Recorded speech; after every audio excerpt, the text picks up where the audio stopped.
Hey everyone! Welcome back to my channel today. I'll show you how to set Opera GX to open a specific page or a set of pages every time you launch the browser. It's super easy and a great way to save time. Let's dive in.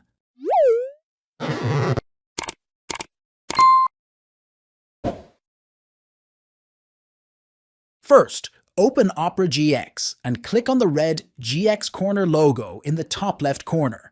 From the drop-down menu, select Settings. Once you're in the Settings menu, scroll down until you find the On Startup section.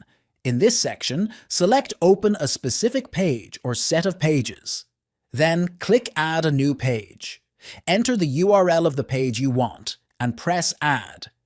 You can repeat this process to add multiple pages.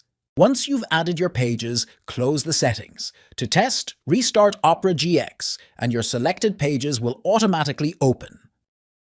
And that's it. Now you can set Opera GX to open your favorite websites every time. If you found this video helpful, don't forget to give it a thumbs up, subscribe to the channel, and leave a comment below. Thanks for watching, and I'll see you in the next one.